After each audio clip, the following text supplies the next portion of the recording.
Hello everyone, कैसे हो सभी। आई होप सभी अच्छे होंगे। देखो, स्टार्ट करने जा रहे हैं। गेट क्रैश कोर्स अपने डिस्कस कर रहे थे और गेट क्रैश कोर्स में जो नेक्स्ट अपने पेपर स्टार्ट करने जा रहे हैं,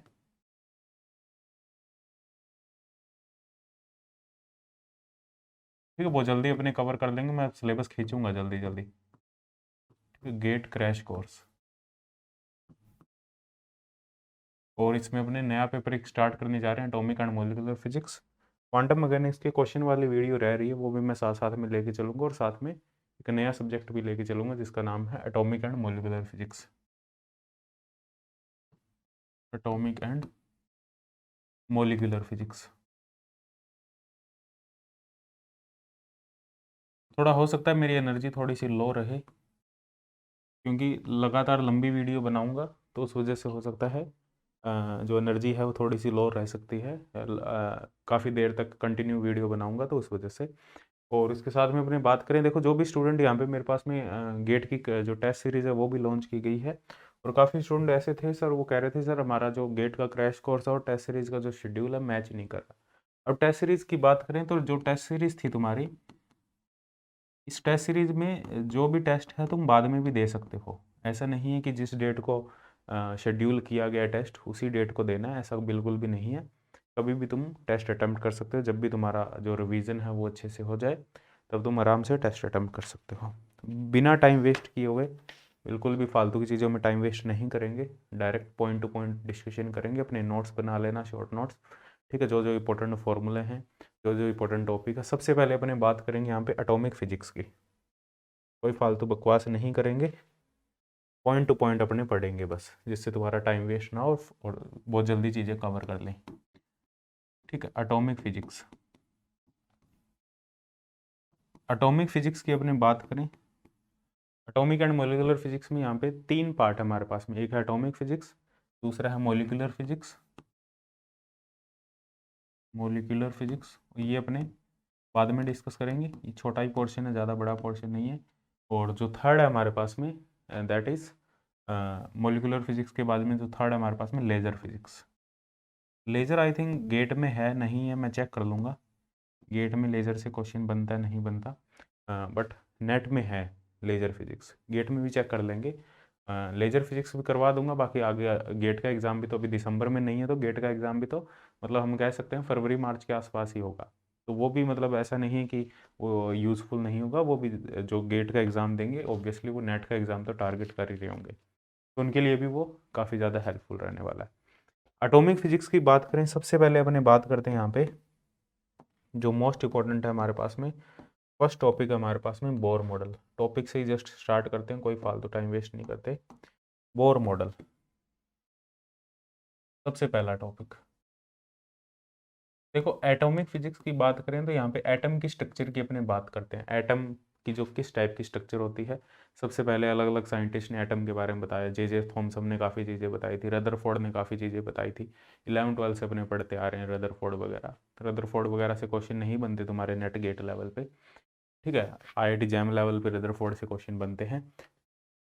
रदरफोर्ड के बाद में जिन्होंने एटम की जो स्ट्रक्चर है थियोरेटिकली एक्सप्लेन की थी, बोर ने एक्सप्लेन की थी। सबसे पहले क्वांटाइजेशन की बात की थी।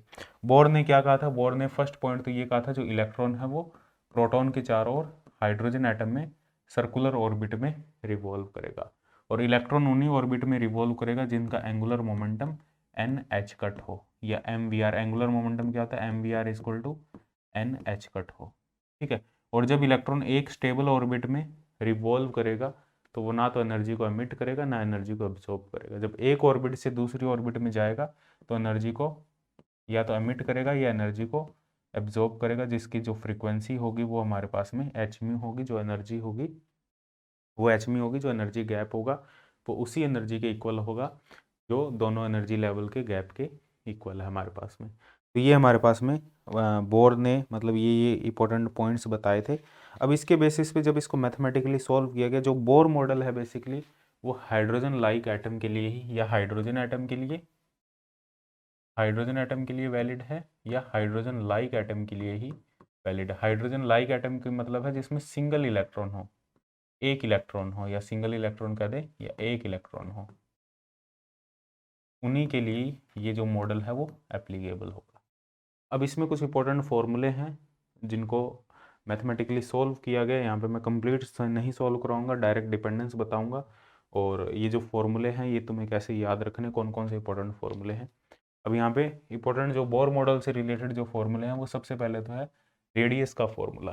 कैसे निकाले गए इन फॉर्मूले को, सेंट्रीफ्यूगल जो फोर्स है हमारे पास में mv²/r इक्वल टू, इसको कंपेयर किया गया, जो सेंट्रीफ्यूगल फोर्स है हमारे पास में इसको कंपेयर किया गया इलेक्ट्रॉन और प्रोटॉन के बीच का जो फोर्स है कोलम्ब फोर्स के साथ में, ZE इंटू ई अपॉन 4πε0 r²। ठीक है, इसके साथ में कंपेयर किया गया और रेडियस की वैल्यू कैलकुलेट की गई। अलग अलग ऑर्बिट है हमारे पास में, फर्स्ट सेकंड थर्ड फोर्थ, तो nth ऑर्बिट का यहाँ से फॉर्मूला निकाला गया रेडियस का। जो हमारे पास में रेडियस का फॉर्मूला निकल के आया, ये फॉर्मूला तुम्हें याद रखना है। ये हमारे पास में ε0 h² n² पाई m z e², ये हमारे पास में रेडियस का फॉर्मूला। इस फॉर्मूले का यूज़ करके हमने रेडियस का फॉर्मूला कैलकुलेट किया जो n पे डिपेंड कर रहा है, n²। ठीक है, क्योंकि यहाँ से हमारे पास में जो mvr है वो NH कट है। इस फॉर्मूले का हमने यूज़ किया है यहाँ पे और इसको सॉल्व किया, तो Rn आ गया हमारे पास में। ठीक है, यहाँ से इसको ये लिख सकते हैं Rn equal to R0 n²। ये मोस्ट इम्पोर्टेंट फॉर्मूला है। और यहाँ पे जो R0 है वो हमारे पास में क्या है, ε0 h² पाई m z। ठीक है, e², ये हमारे पास में R0। और जो Rn है वो किस पे डिपेंड करता है, सबसे पहले तो n² के प्रोपोर्शनल, मोस्ट इंपॉर्टेंट रिजल्ट। और Rn किस पे डिपेंड करता है, इन्वर्सली प्रोपोर्शनल है 1/z के। हाइड्रोजन एटम के लिए z की वैल्यू 1 हो जाएगी। हाइड्रोजन लाइक एटम के लिए z की वैल्यू अलग अलग हो सकती है, हीलियम के लिए 2 होगी, लिथियम के लिए 3 होगी। और किस पे डिपेंड करता है, Rn इन्वर्सली प्रोपोर्शनल है 1/m के। m यहाँ पे क्या है, इलेक्ट्रॉन का मास। और कई बार ये रिड्यूस्ड मास भी हो जाता है, हमेशा इसको इलेक्ट्रॉन का मास नहीं लिखते, तो कई बार रिड्यूस्ड मास भी लिख देते हैं। ठीक है, तो Rn होगा हमारे पास में रिड्यूस्ड मास, म्यू क्या है यहाँ पे, रिड्यूस्ड मास। रिड्यूस्ड मास, रिड्यूस्ड मास क्या होता है हमारे पास में, mass of electron into mass of proton, mass of electron plus mass of proton. तो प्रोटॉन का जो मास है वो इलेक्ट्रॉन के मास से काफ़ी ज़्यादा हैवी होता है, तो इस वजह से जो रिड्यूस्ड मास की वैल्यू है लगभग इलेक्ट्रॉन के मास के इक्वल ही आती है। तो कई बार डायरेक्ट ये भी लिख देते हैं और कई बार रिड्यूस्ड मास भी लिख देते हैं। यदि ऐसी कंडीशन नहीं है कहीं भी तो रिड्यूस्ड मास लिख देना। यदि ऐसी कंडीशन है कहीं भी जिसमें प्रोटॉन का मास काफ़ी ज़्यादा हैवी है इलेक्ट्रॉन के मास के कंपैरिजन में, तो रेडियस ये हो जाएगी हमारी। तो ये रेडियस का फॉर्मूला है, जो most important formula that you have to remember. ठीक है, यहाँ से एक क्वेश्चन जरूर बनता है बोर मॉडल से, यदि क्वेश्चन बनता है तो। रेडियस के बाद में एक और फॉर्मूला है जो मोस्ट इंपॉर्टेंट है, वो है वेलोसिटी का फॉर्मूला। अब ये तो है nth ऑर्बिट में यदि इलेक्ट्रॉन रिवॉल्व कर रहा है। अब वेलोसिटी क्या होगी, nth ऑर्बिट में जो इलेक्ट्रॉन रिवॉल्व कर रहा है उसकी जो वेलोसिटी होगी ZE², वो भी यहीं से निकलेगी, इन दोनों फॉर्मूले का यूज़ करके ही निकलेगी।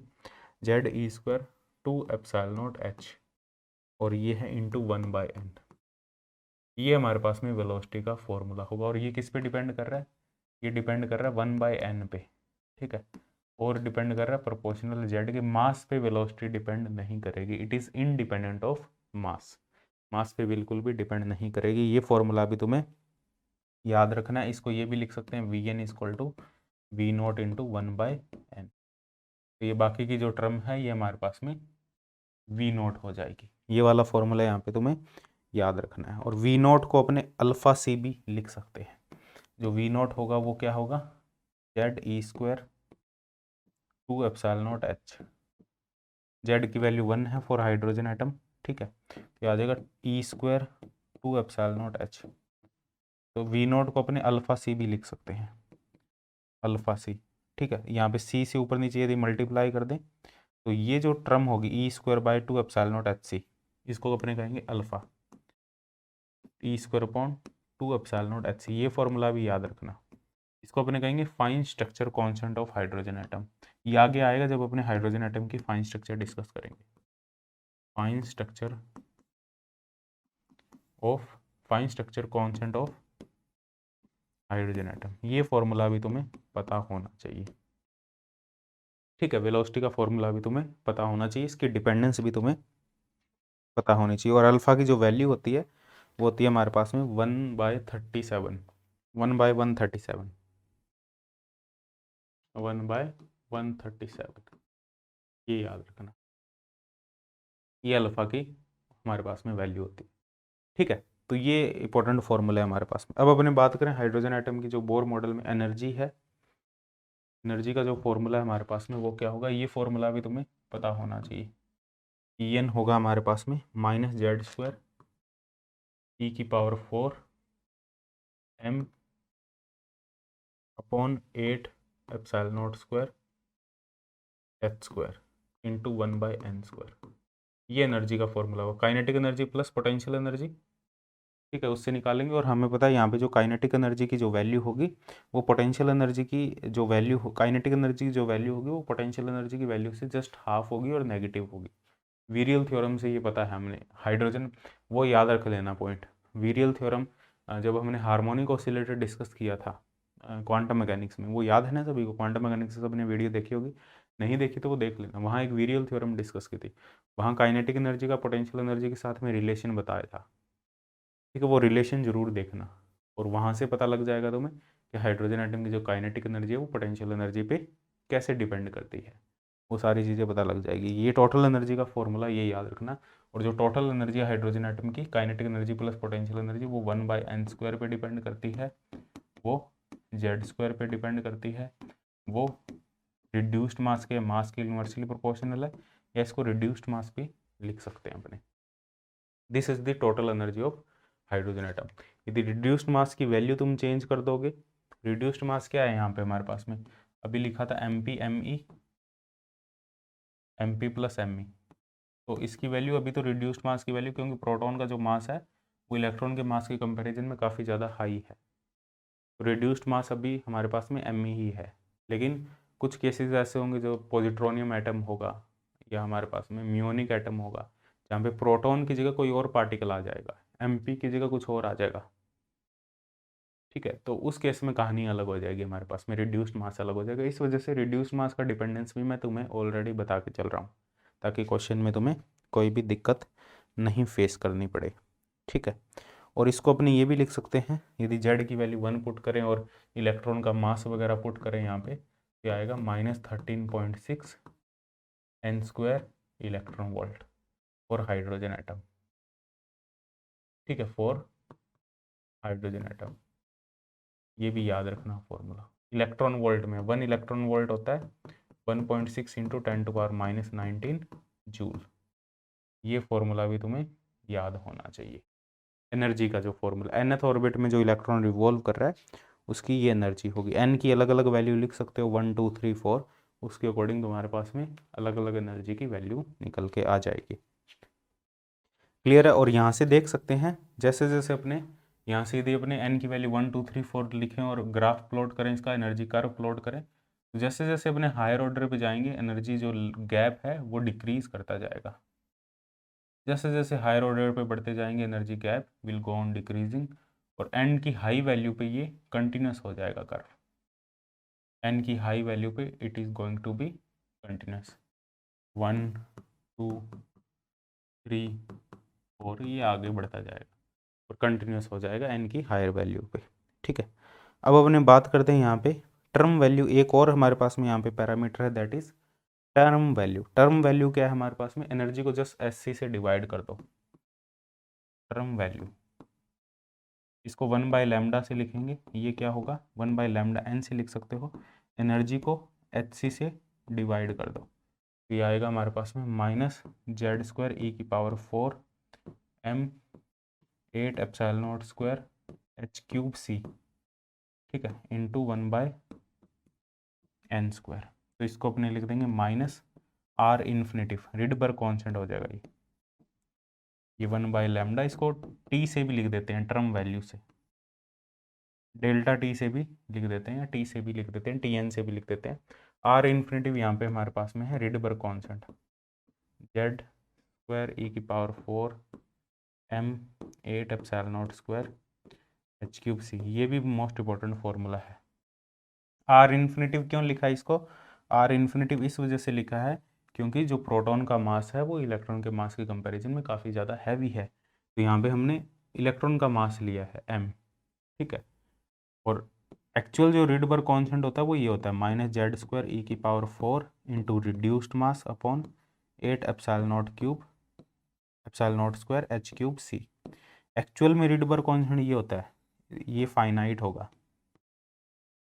फाइनाइट का मतलब है कि जो इलेक्ट्रॉन का मास है वो हमने इलेक्ट्रॉन और प्रोटॉन का हमने यहाँ पे रिड्यूस्ड मास लिया है, यहाँ रिड्यूस्ड मास लिया है, यहाँ पे आर इन्फिनिटी के केस में हमने जो प्रोटॉन का मास है उसको इलेक्ट्रॉन के मास के कंपैरिजन में काफ़ी ज़्यादा हैवी कंसीडर किया। तो रिडबर्ग कांस्टेंट की वैल्यू जो म्यू की जो वैल्यू होगी हमारे पास में वो होगी हमारे पास में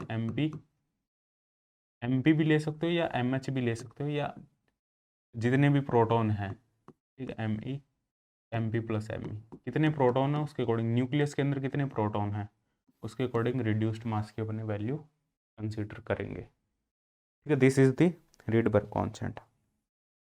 तो रिडबर्ग कांस्टेंट की जो वैल्यू होती है हमारे पास में उसकी एक एग्जैक्ट कुछ वैल्यू होती है 1.097 इंटू 10⁻13 सेंटीमीटर इनवर्स, ये इसकी वैल्यू होती है हमारे पास में। हाइड्रोजन एटम स्पेक्ट्रा की बात करें तो रिडबर्ग कांस्टेंट किस पे डिपेंड करता है ये पता होना चाहिए। Z² पे डिपेंड करता है, रिड्यूस्ड मास पे भी डिपेंड करता है, ये पता होना चाहिए, ठीक है। हाइड्रोजन एटम स्पेक्ट्रा की बात करें, हाइड्रोजन एटम स्पेक्ट्रा, स्पेक्ट्रा की बात करें, स्पेक्ट्रा का मतलब क्या है, जब एक लेवल से दूसरे लेवल में ट्रांजिशन होगी तो हमें एक वेवलेंथ मिलेगी, एक एनर्जी मिलेगी जिसको अपने कहेंगे हाइड्रोजन एटम स्पेक्ट्रा। अब अलग अलग हमारे पास में अलग अलग लेवल्स है, हमारे पास में n=1, n=2, n=3, n=4, ठीक, अलग अलग लेवल है। यदि फर्स्ट लेवल में ट्रांजिशन हो रहा है ऊपर वाले लेवल से, सेकंड से, थर्ड से, फोर्थ से, फर्स्ट लेवल में ट्रांजिशन हो रहा है, जो इनिशियल लेवल है हमारे पास में, जो फाइनल लेवल है हमारे पास में वो फर्स्ट लेवल है, और जो इनिशियल लेवल है वो सेकंड, थर्ड, फोर्थ है। तो इस टाइप की जो ट्रांजिशन होगी स्पेक्ट्रा को, यहाँ जो लाइंस मिलेगी इनको कहेंगे लाइमन सीरीज। तो यहाँ पे हमें क्या लेना है, हायर एनर्जी और लोअर एनर्जी का गैप लेना है, जो टर्म वैल्यू है इनका अपने को गैप लेना है। तो हमारे पास में जो स्पेक्ट्रा निकल के आएगा, जो वेवलेंथ निकल के आएगी हमारे पास में 1/λ, वो होगी R infinitive 1/nf² minus 1/ni²। ये फॉर्मूला तुम्हें याद रखना है वेवलेंथ का या स्पेक्ट्रा का, ठीक है। 1/λ निकल जाएगा, HC से मल्टीप्लाई कर देंगे तो एनर्जी गैप भी निकल जाएगा, ठीक है। 1/λ ये टर्म वैल्यू है डेल्टा टी, ठीक है, डेल्टा टी है ये हमारे पास में एक्चुअल में टर्म शिफ्ट, टर्म वैल्यू। और हमें पता है जो एनर्जी होती है डेल्टा टी होता है वो रहता है एनर्जी बाय एच सी, तो डेल्टा ई क्या आ जाएगा, एच सी से जस्ट इसको मल्टीप्लाई कर दो, delta t into h c, तो इसको एच सी से मल्टीप्लाई यदि कर दोगे तो एनर्जी शिफ्ट निकल जाएगी हमारे पास में, क्योंकि H C by lambda energy होती है। तो एन एफ की अलग अलग वैल्यू है यहाँ पे, R infinitive 1/1 minus 1/ni²। Initial level हमारे पास में 2 हो सकता है, 3 हो सकता है, 4 हो सकता है, ठीक है। तो यहाँ से हमारे पास में मैक्सिमम लैम्डा की 2 पॉसिबल वैल्यू होगी, क्योंकि एन आई की जो एक मिनिमम वैल्यू हो सकती है वो 2 हो सकती है, 2 से 1 में आ सकता है, और एन आई की जो मैक्सिमम वैल्यू है वो इन्फिनिटिव हो सकती है। तो उसके बेसिस पे हमारे पास में जो लैम्डा है उसकी भी 2 पॉसिबल वैल्यू होगी, एक लैम्डा मैक्सिमम होगा, एक लैम्डा मिनिमम होगा।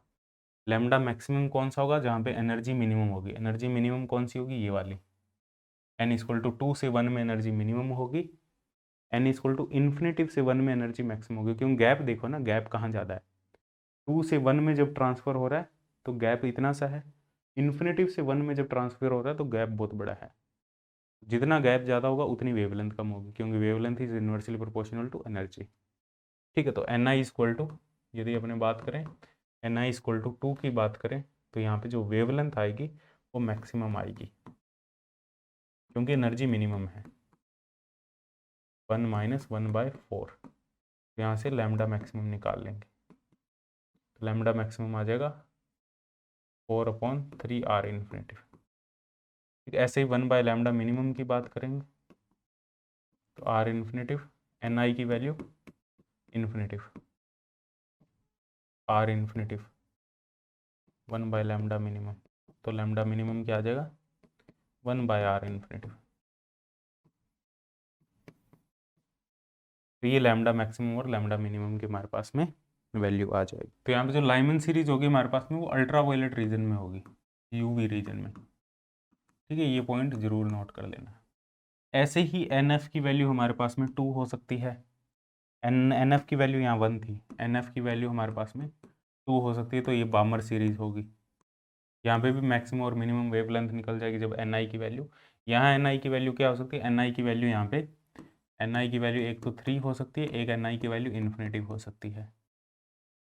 ठीक है, और एन एफ की वैल्यू यदि हमारे पास में 3 है तो ये आ जाएगी लाइमन बामर पाशियन ब्रैकेट फुंड, पाशियन सीरीज होगी, पाशियन सीरीज। यहाँ एन आई की वैल्यू 4 हो सकती है, एन आई की वैल्यू इन्फिनिटी हो सकती है। एन एफ की वैल्यू यदि 4 है, पाशियन लाइमन बामर पाशियन ब्रैकेट, ब्रैकेट सीरीज होगी। ब्रैकेट में एन आई की वैल्यू 5 हो सकती है, एन आई की वैल्यू इन्फिनिटी। फिर हो जाएगी हमारे पास में फुंड, ब्रैकेट फुंड। तो ये होगी जो बामर सीरीज होगी, ये काफ़ी इंपॉर्टेंट है, विजिबल रीजन में होगी, जो हमें दिखेगी। जो हाइड्रोजन एटम स्पेक्ट्रा हमें दिखता है आंखों से, वो बामर सीरीज होती है। ये I R, near I R region में होगी, ये आई आर रीजन में होगी। और जो फुंड है वो फार आई आर रीजन में होगी, आई आर से थोड़ी सी दूर। क्योंकि आई आर जो रीजन होता है, इंफ्रारेड जो रीजन होता है, काफ़ी बड़ा रीजन होता है।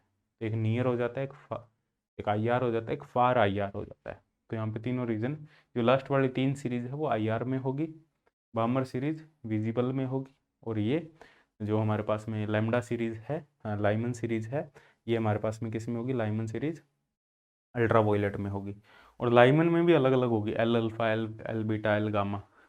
जो फर्स्ट 2 से 1 में होगी वो एल अल्फा होगी, 3 से 1 में होगी वो एल बीटा होगी, 4 से 1 में होगी एल गामा होगी। ऐसे ही हमारे पास में बामर की भी अलग अलग होगी, H alpha, H beta, H gamma भी इसको अपने कह देते हैं। ठीक है, जो बामर सीरीज होगी एल अल्फा, जो लाइमन सीरीज होगी उसको अपने कहेंगे एल अल्फा, एल बीटा और एल गामा। क्लियर है, यहाँ तो कोई दिक्कत नहीं है किसी को भी। और बामर सीरीज की जो प्रोबेबिलिटी है वो काफ़ी ज़्यादा हाई होती है, थोड़ा सा टेम्परेचर बढ़ाने पर। टेम्परेचर बढ़ाने पर बामर सीरीज जो लाइन है उसकी प्रोबेबिलिटी काफ़ी ज़्यादा इंक्रीज़ कर जाती है, क्योंकि टेम्परेचर बढ़ाने पर जो particle, most of the particle है वो फर्स्ट लेवल में ना रह के सेकेंड लेवल में रहेंगे। ठीक है, तो पार्टिकल जो ऊपर से जंप करके आएंगे वो सेकंड लेवल में आएंगे, ना कि फर्स्ट लेवल में, क्योंकि टेम्परेचर बढ़ चुका है।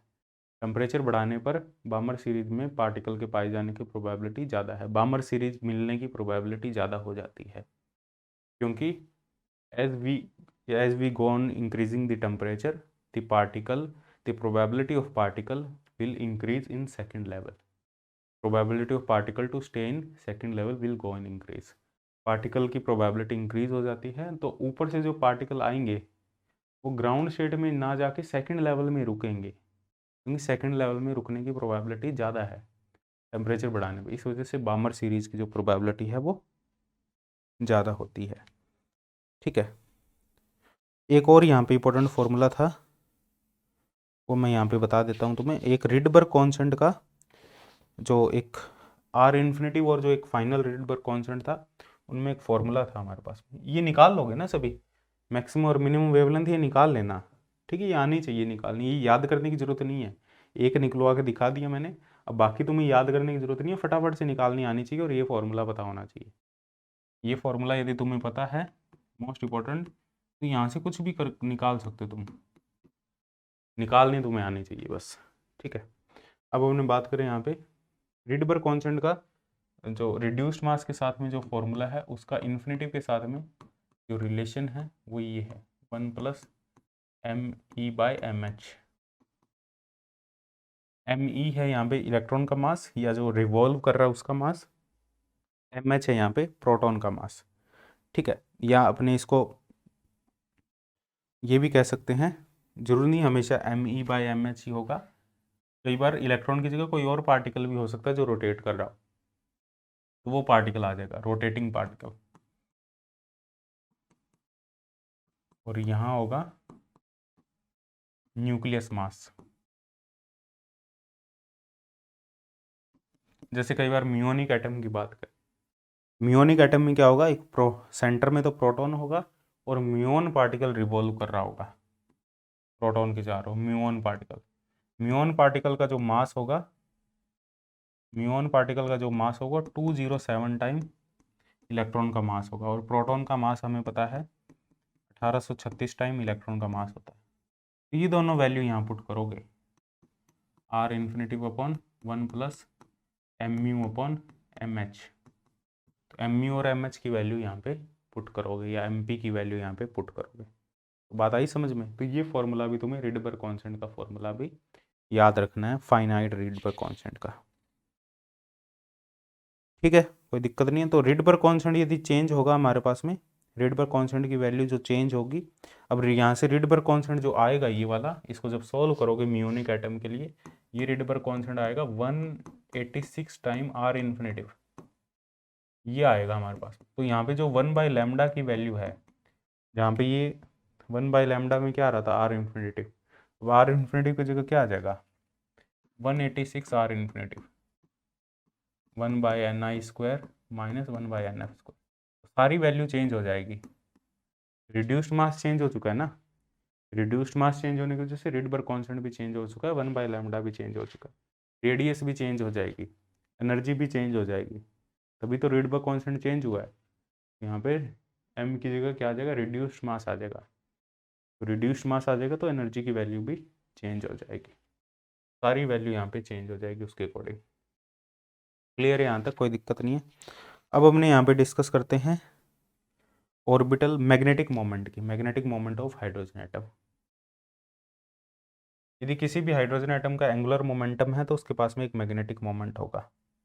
वो अपने डिटेल में उस लेवल का नहीं करेंगे कि कैसे आता है ये मैग्नेटिक मोमेंट, क्या होता है मैग्नेटिक मोमेंट। सिंपल डेफिनेशन है, कोई भी, हमने कहा था भाई करंट कैरिंग कोई भी इलेक्ट्रॉन रिवॉल्व कर रहा है प्रोटॉन के चारों ओर, तो वो एक करंट की तरह बिहेव कर रहा है, तो उसका एक मैग्नेटिक मोमेंट होगा mu I E.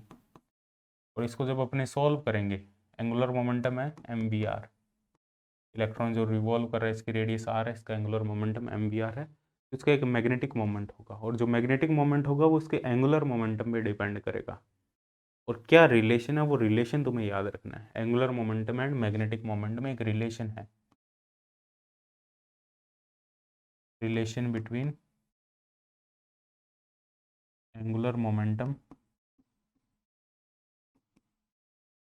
And magnetic moment. तो मैग्नेटिक मोमेंट जो म्यू एल से लिख देंगे इसको, क्योंकि ये ऑर्बिटल एंगुलर मोमेंटम की वजह से है, this is due to orbital angular momentum. ये होगा हमारे पास में -e/2m, यदि वेक्टर फॉर्म की बात करें e/2m एल वेक्टर। तो ये हमारे पास में रिलेशन है। मोस्ट इंपॉर्टेंट रिजल्ट ये याद रख लेना, बस सारा काम हो जाएगा। ये फॉर्मूला मोस्ट इंपॉर्टेंट है, और ये through out the journey, through out the atomic physics, जो भी अपने आगे टॉपिक डिस्कस करने वाले हैं एटॉमिक फिजिक्स के, सभी टॉपिक में ये फॉर्मूला काम आएगा, और काफ़ी इंपॉर्टेंट फॉर्मूला है, ये याद रख लेना बस एक। ठीक है, तो यदि if we have orbital angular momentum L, electron का ऑर्बिटल एंगुलर मोमेंटम है because electron is revolving around the proton, तो we have angular momentum of electron is given by L equal to M B R. एक orbital angular momentum है, due to orbital angular momentum we have the magnetic moment of electron. The formula of magnetic moment is given by this. ठीक है, तो this is the formula of magnetic moment. Magnetic moment का ये हमारे पास में formula है। अब यहाँ पे देखो एल पे ये डिपेंड कर रहा है, तो हम कह सकते हैं, ये क्या हो गया, तो हम कह सकते हैं यहाँ पे यदि हमारे पास में यदि हमारे पास में एंगुलर मोमेंटम है तो मैग्नेटिक मोमेंट होगा। इसको अपने ये भी लिख सकते हैं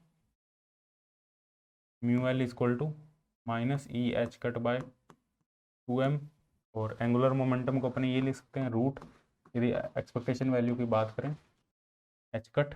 ठीक है, तो h कट यहाँ से हटा दो, h कट को अंदर लिख लो, h कट अंदर लिख दिया, ये होगा म्यू एल माइनस, मैग्नीट्यूड की बात करो, सिर्फ मैग्नीट्यूड की बात करें, इसको कहेंगे Bohr magneton, root L L plus 1। यहाँ पे जो म्यू भी होगा वो होगा e h cut by 2m, ये m इलेक्ट्रॉन का मास है, दिस इज बोर मैग्नेटॉन। ये भी याद रखना, बोर मैग्नेटॉन के टर्म में भी इसको लिखा जा सकता है। ये एक्सपेक्टेशन वैल्यू एक तरीके से हम कह सकते हैं। एंगुलर मोमेंटम की जो एक्सपेक्टेशन वैल्यू होती है हमारे पास में l+1 h कट, ये होती है हमारे पास। ठीक है, तो ये हमारे पास में मैग्नेटिक मोमेंट होगा due to orbital angular momentum. तो हमें यहाँ से ये पता लगे इसकी जो वैल्यू है वो है 9.27 into 10⁻24 -24, this is the magnetic moment bore magneton. ठीक है, एल की अलग अलग पॉसिबल वैल्यू हो सकती है, जिस ऑर्बिट में इलेक्ट्रॉन रिवॉल्व करेगा उसके कॉरस्पॉन्डिंग एल की जो ऑर्बिटल क्वांटम नंबर है उसकी अलग अलग वैल्यू हो सकती है हमारे पास में। तो हमें यहाँ से ये बात समझ में आती है कि इलेक्ट्रॉन के पास में यदि एंगुलर मोमेंटम है, किसी भी टाइप का एंगुलर मोमेंटम है, तो उसके पास में एक मैग्नेटिक मोमेंट होगा। तो इलेक्ट्रॉन जो है हमारे पास में, इसके पास में एक स्पिन भी है।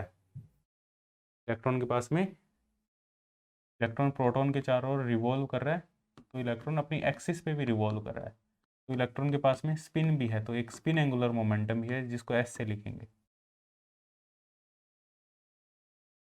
Spin angular momentum.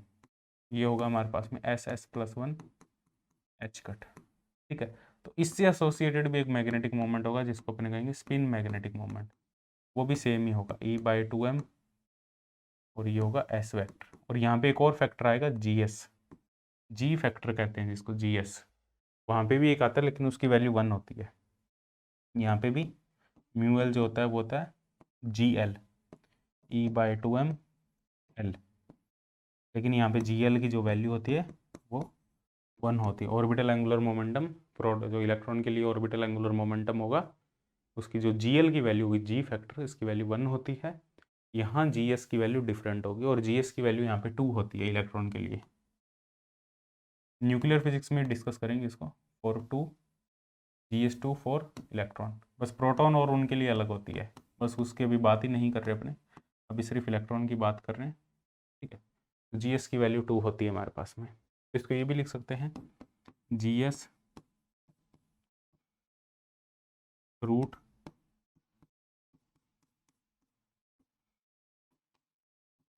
EH cut by 2m। इसको 2 म्यू बी, GS की वैल्यू 2 है, 2 म्यू बी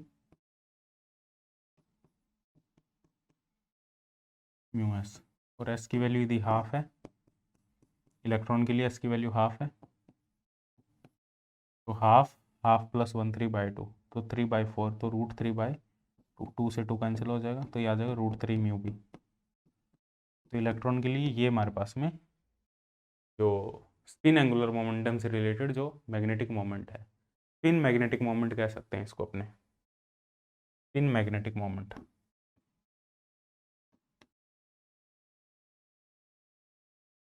इसकी वैल्यू है, ये याद रखना, स्पिन मैग्नेटिक मोमेंट। ठीक है, सिमिलर वे में हमारे पास में टोटल, यदि अपने बात करें सिमिलर वे में हमारे पास में जो मैग्नेटिक स्पिन से रिलेटेड भी है, तो हमारे पास में यहाँ पे टोटल मैग्नेटिक मोमेंट भी होगा। ठीक है, जो म्यू जे से लिख देंगे वो हो जाएगा हमारे पास में GJ। ठीक है, E/2m J वेक्टर, या √J+1 h कट, ये हो जाएगा हमारे पास में। मैग्नीट्यूड की बात करें टोटल एंगुलर मोमेंटम के लिए, टोटल एंगुलर मोमेंटम होता है हमारे पास में L+S, ये टोटल एंगुलर मोमेंटम होता है, तो इसके कॉरस्पॉन्डिंग GJ हो जाएगा। GJ हमारे पास में J फैक्टर है, G फैक्टर है, इसका भी एक अलग फॉर्मूला होता है जो अपने आगे अभी डिस्कस करेंगे। ठीक है, तो अपने वेक्टर मॉडल भी कह देते हैं, एटम का जो वेक्टर मॉडल है। तो एक तो एंगुलर मोमेंटम है हमारे पास में, ऑर्बिटल एंगुलर मोमेंटम, एक स्पिन एंगुलर मोमेंटम है, और इन दोनों का जो सम होगा वो होगा टोटल एंगुलर मोमेंटम, जिसको अपने J से रिप्रेजेंट करेंगे। ठीक है, वो अपने आगे डिस्कस करते हैं वेक्टर मॉडल में। जब इसको मैग्नेटिक फील्ड में रखा जाता है जो एटम है, तो उसके मैग्नेटिक मोमेंट पे क्या फ़र्क पड़ता है, तो जो इलेक्ट्रॉन है उसकी ओरिएंटेशन में क्या फ़र्क पड़ता है, वो सारी चीज़ें अपने डिस्कस करते हैं। उसका प्लेन है, उसके एंगुलर मोमेंटम, उस पर एक टॉर्क लगता है, उसकी वजह से उसका एंगुलर मोमेंटम चेंज होता है in magnetic field, atom in magnetic field. तो यहाँ एक फॉर्मूला याद रखना है तुम्हें, उससे ही क्वेश्चन बनता है। जब मैग्नेटिक फील्ड में रखा जाता है, मान लो ये इलेक्ट्रॉन है, ये प्रोटॉन के चारों ओर रिवॉल्व कर रहा है, इसका एंगुलर मोमेंटम इस डायरेक्शन में है, ठीक है, इसका मैग्नेटिक मोमेंट इस डायरेक्शन में है, ये मैग्नेटिक मोमेंट है। मैग्नेटिक मोमेंट हमेशा एंगुलर मोमेंटम के अपोजिट डायरेक्शन में होगा, ये याद रखना, क्योंकि यहाँ पे नेगेटिव साइन था, आ गया, यहाँ नेगेटिव साइन था, which represent angular magnetic moment due to orbital angular momentum is in direction of opposite to the angular momentum, orbital angular momentum opposite direction में होगा, ठीक है। तो ये पता है हमें। तो इसको यदि मैग्नेटिक फील्ड में रखेंगे तो इस पे एक टॉर्क लगेगा, ऐसे this is our magnetic field Z direction में, तो एक टॉर्क लगेगा mu cross B, magnetic field और इसमें एक एंगल थीटा है दोनों में, म्यू क्रॉस बी, एक टॉर्क लगेगा। टॉर्क की वजह से क्या होगा, टॉर्क किस डायरेक्शन में लगेगा, म्यू क्रॉस बी, तो म्यू क्रॉस बी एक इस डायरेक्शन में एक टॉर्क लगेगा, म्यू क्रॉस बी डायरेक्शन, मान लो बी ऊपर की तरफ है, या अपने म्यू की जगह एल भी लिख सकते हैं, वो माइनस हो जाएगा, बी क्रॉस एल, ठीक है। तो ये इस एक टॉर्क लगेगा, इस टॉर्क की वजह से क्या होगा, इसकी जो ओरिएंटेशन है, ये है जो जो एल है, जो एल पहले इस डायरेक्शन में था, ये प्रीसिस करेगा अबाउट मैग्नेटिक फील्ड, ये जो एल है वो मैग्नेटिक फील्ड के अबाउट प्रीसिस करेगा, एल की जो डायरेक्शन वो ऐसे ऐसे प्रीसिस करेगी अबाउट मैग्नेटिक फील्ड, ठीक है, जैसे वो नहीं जाइरोस्कोप रोटेट करता है, सेम उसी टाइप से, ठीक है। ये प्रीसिस करेगा, प्रीसिस करेगा, तो इसकी एक एंगुलर फ्रीक्वेंसी होगी जिसको अपने लार्मर फ्रीक्वेंसी कहेंगे, और वो तुम्हें याद रखना है, लार्मर फ्रीक्वेंसी या एंगुलर फ्रीक्वेंसी, ये फॉर्मूला तुम्हें याद रखना है। ये किस वजह से है, ऑर्बिटल एंगुलर मोमेंटम की वजह से, ये होगा GL/EB/2m, GL की वैल्यू तो 1 है इलेक्ट्रॉन के लिए, तो ये हो जाएगा EB/2m, E इलेक्ट्रॉन पे चार्ज है, B मैग्नेटिक फील्ड है, और M इलेक्ट्रॉन का मास है। This is the Larmor frequency, that formula you have to remember. एक टॉर्क लग रहा है, प्रिसीजन हो रहा है, उसकी वजह से ये सब कुछ है।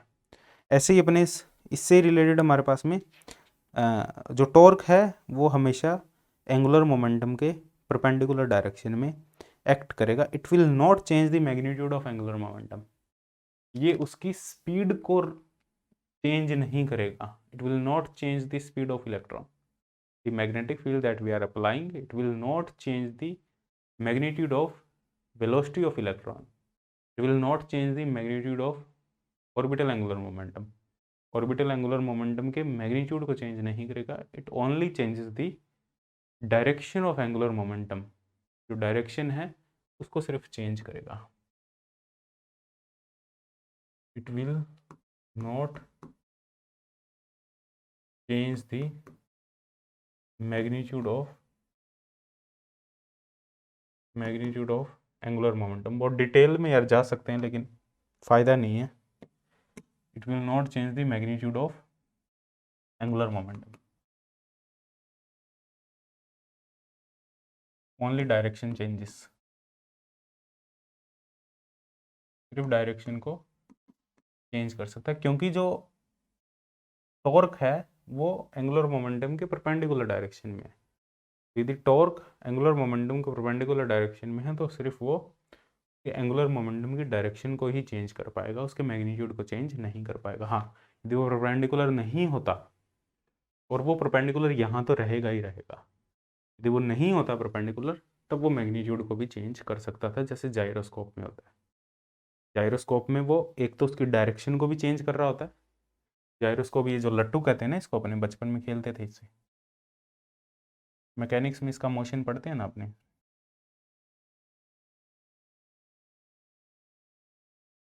क्या बन रहा है ये,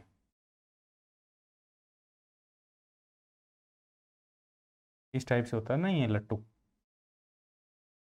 इस टाइप का लट्टू होता था ये, लट्टू कहते थे इसको, जब इसमें रस्सी डाल के और इसको ऐसे घुमाते थे एकदम से, तो क्या इसका मोशन कैसा होता था, ये इसकी एक्सिस थी, तो ये कैसे घूमता था, ये पहले तो एक्सिस पे घूमता था अपनी, जब तक ये अपने एक्सिस पे फुल स्पीड से घूमता था तब तक ये आराम से घूमता रहता था, लेकिन जब इसकी जैसे जैसे स्पीड कम होती थी, धीरे होने लगता था, तो इसकी एक्सिस भी चेंज होने लगती थी। ये इसकी एक्सिस भी चेंज होते, ये खुद भी स्पिन कर रहा है और इसकी एक्सिस भी स्पिन कर रही है, दो मोशन होते थे। तो यहाँ पे एंगुलर मोमेंटम की डायरेक्शन भी चेंज हो रही थी और एंगुलर मोमेंटम का मैग्नीट्यूड भी चेंज हो रहा था। तो मैकेनिक्स में पूरा मैथमेटिक्सली इसको सॉल्व करते हैं अपने, काफ़ी इंटरेस्टिंग कॉन्सेप्ट है ये।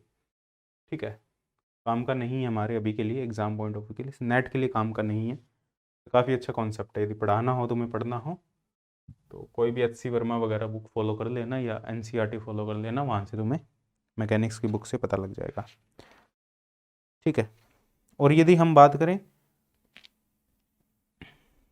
और यदि हम यहाँ पे बात करें स्पिन की बात करें, इलेक्ट्रॉन स्पिन है हमारे पास में, स्पिन की वजह से भी एक एंगुलर मोमेंटम होगा।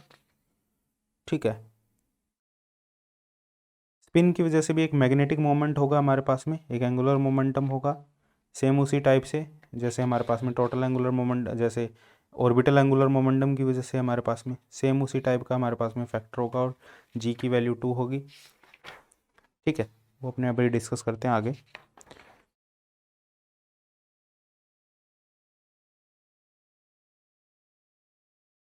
यदि अपने यहाँ पे बात करें vector model of hydrogen atom,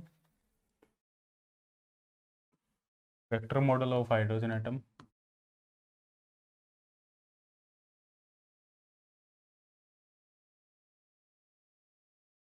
vector model की बात करें हाइड्रोजन एटम में, तो वेक्टर मॉडल का मतलब है जो हाइड्रोजन एटम है इसमें जो प्रोटॉन है, इलेक्ट्रॉन है, इलेक्ट्रॉन रिवॉल्व कर रहा है प्रोटॉन की चारों ओर। तो दो एंगुलर मोमेंटम है, one is orbital angular momentum, second one is spin angular momentum. तो यहाँ पे जो टोटल एंगुलर मोमेंटम होगा उसको जे से रिप्रेजेंट करेंगे, होगा L vector plus S vector. और जो जे की जो पॉसिबल वैल्यू होगी हमारे पास में मैग्नीट्यूड, होगा L minus S to L plus S. ये जे की पॉसिबल हमारे पास में वैल्यू होगी जो टोटल एंगुलर मोमेंटम होगा। और जो जे होगा उसको अपने ये भी लिख सकते हैं root J plus 1 H cut. Similar way में जैसे हमने एस को लिखा था, एल को लिखा था, वैसे ही अपने जे को भी लिख सकते हैं। और इसका जो जेड कंपोनेंट होगा वो होगा जे जेड। क्वांटम में भी हमने डिस्कस किया था एम जे एच कट, ये इसकी वैल्यू होगी। ठीक है, एम जे एच कट। वैसे ही यहाँ पे भी जो एल और एस की बात करें तो इसका एल के लिए हमारे पास में एम एल होगा जेड कंपोनेंट, और एस के लिए हमारे पास में एम एस होगा। सेम जैसे हमने पहले बात की थी, एम एस की भी अलग अलग वैल्यू हो सकती है, एम एल की भी अलग अलग वैल्यू हो सकती है। एम जे की जो वैल्यू होगी यहाँ पे वो माइनस जे टू प्लस जे होगी। ये सारी चीज़ें हमें पता है फ्रॉम क्वांटम मैकेनिक्स। ठीक है, ये टोटल एंगुलर मोमेंटम होगा। और जे की जो वैल्यू है वो एल प्लस एस होगी यदि हमारे पास में ये कंडीशन है कि जे ग्रेटर देन एल है, और जे की वैल्यू एल माइनस एस होगी यदि जे लेस देन एल है। तो ये कंडीशन भी याद रखना, काफ़ी इंपॉर्टेंट कंडीशन है। और जो जे की वैल्यू है वो एल माइनस एस से एल प्लस एस होगी हमारे पास में। अब यहाँ पे क्या हो रहा है, यहाँ पे बेसिकली क्या हो रहा है, यहाँ पे एल और एस है वो आपस में इंटरेक्ट कर रहे हैं। ठीक है, एल डॉट एस इंटरेक्शन भी अपने इसको कह देते हैं। जैसे जे है टोटल एंगुलर मोमेंटम, एक स्पिन एक यहाँ पे हमारे पास में क्या है, एक एक तो इलेक्ट्रॉन इसके चारों ओर रिवॉल्व कर रहा है, तो एक इसका एंगुलर मोमेंटम एल। ठीक है, और ये अपनी एक्सिस पे भी रोटेट कर रहा है, एक एंगुलर मोमेंटम एस। तो यहाँ पे जो एक एंगुलर मोमेंटम एल है, ऑर्बिटल एंगुलर मोमेंटम, उसकी वजह से एक इंटरनल मैग्नेटिक फील्ड यहाँ पे एग्जिस्ट कर रहा है, क्योंकि इलेक्ट्रॉन रिवॉल्व कर रहा है, करंट फ्लो हो रहा है, एक इंटरनल मैग्नेटिक फील्ड है। और उस इंटरनल मैग्नेटिक फील्ड, वो इंटरनल मैग्नेटिक फील्ड किसकी वजह से, ऑर्बिटल एंगुलर मोमेंटम की वजह से। There is an internal magnetic field, एक इंटरनल मैग्नेटिक फील्ड है। और वो इंटरनल मैग्नेटिक फील्ड किस वजह से है, ड्यू टू एल की वजह से, ऑर्बिटल एंगुलर मोमेंटम की वजह से है। समझ में आ रही है। तो उस इंटरनल मैग्नेटिक फील्ड के अंदर क्या है, एस है, एक एंगुलर मोमेंटम है, स्पिन एंगुलर मोमेंटम। जो स्पिन एंगुलर मोमेंटम उस इंटरनल मैग्नेटिक फील्ड से इंटरेक्ट करेगा। एक एंगुलर मोमेंटम, क्योंकि एक मैग्नेटिक मोमेंट है, एक स्पिन मैग्नेटिक मोमेंट है, तो किसी भी मैग्नेटिक मोमेंट को मैग्नेटिक फील्ड के अंदर जब रखते हैं उस पर एक टॉर्क लगता है, एक एनर्जी, एक पोटेंशियल एनर्जी क्रिएट होती है। जैसे एक डाइपोल को एक इलेक्ट्रिक फील्ड के अंदर रखते हैं तो रोटेशन होता है, कुछ पोटेंशियल एनर्जी क्रिएशन होता है। तो सेम उसी टाइप से, उसी वे में एक मैग्नेटिक मोमेंट को, एक मैग्नेटिक डाइपोल मोमेंट को, एक मैग्नेटिक डाइपोल को which is associated with the spin angular momentum of electron, इसको जब इंटरनल मैग्नेटिक फील्ड में प्लेस करते हैं, which is already there, internal magnetic field is due to orbital motion of the electron, में जब place करते हैं उसको तो एक इंट्रैक्शन होता है, इंट्रैक्शन की वजह से एक एनर्जी क्रिएट होती है, दैट इज पोटेंशियल एनर्जी। ठीक है, तो यहाँ पे एक टाइप की इंट्रैक्शन है हमारे पास में जिसको अपन कहेंगे L.S interaction, L.S interaction. This interaction is very useful interaction. ठीक है, काफ़ी L.S इंट्रैक्शन का मतलब है the internal magnetic field of the electron is interacting with the spin angular momentum of the electron, that is L.S interaction। तो हमारे पास में जो J क्या है, L प्लस एस, तो इसको J स्क्वायर करेंगे यदि L प्लस एस का होल स्क्वायर, तो आ जाएगा L square plus S square plus 2L.S, L.S आ जाएगा J square minus L square minus S square upon 2, और इसका एवरेज लेंगे, एक्सपेक्टेशन वैल्यू लेंगे, तो ये आ जाएगा J plus 1 H cut square L plus 1 H cut square upon 2। ये L.S interaction होगी हमारे पास में, इसकी वैल्यू होगी। अब यहाँ पे क्या हो रहा है, इसको एक्चुअली में अपने बनाएं तो ये कुछ इस टाइप का हमारे पास में, ये J है और J के L रोटेट कर रहा है और S रोटेट कर रहा है और ये आपस में इंटरेक्ट कर रहे हैं, J के अराउंड प्रिसिस कर रहे हैं angular momentum L and spin angular momentum S, और ये दोनों J के अराउंड रोटेट कर रहे हैं और आपस में प्रिसिस कर रहे हैं और इन दोनों में एक इंटरेक्शन है, बाउंडेड है। ठीक है, और J की जो पॉसिबल वैल्यू हो सकती है वो L minus S to L plus S हो सकती है। ठीक, अब इसको मैग्नेटिक फील्ड के अंदर यदि रख दें, अब पहले क्या किया था, हमने स्पिन नहीं कर, अब यहाँ पे देखो मैं इतनी ज़्यादा डिटेल में नहीं पढ़ा रहा तुम्हें, जैसा थ्योरी लेक्चर में पढ़ाता हूँ कोर्स में, गेट क्रैश कोर्स है तो यहाँ पे ज़्यादा फोकस फॉर्मूले पे ही रहेगा, वो ज़्यादा डेप्थ में जाने की ज़रूरत नहीं है, टाइम वेस्ट करने की ज़रूरत नहीं है, सिर्फ फॉर्मूले पे फोकस है। फिर भी मैं तुम्हें काफ़ी चीज़ें लेके चल रहा हूँ साथ में। ठीक है, उस लेवल तक नहीं जाना, हमें जस्ट क्वेश्चन प्रैक्टिस करना है, तुम मोर देन इनफ होगा।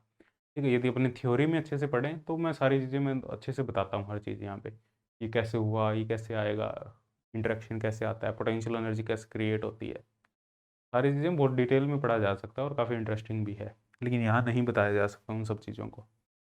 ठीक है, तो अब क्या हुआ, पहले तो हमने ये देखा था कि जो सिर्फ इलेक्ट्रॉन के ऑर्बिटल मोशन को कंसिडर करते हुए हमने उसको मैग्नेटिक फील्ड में रख दिया था, तो एक लार्मर फ्रिक्वेंसी आई थी।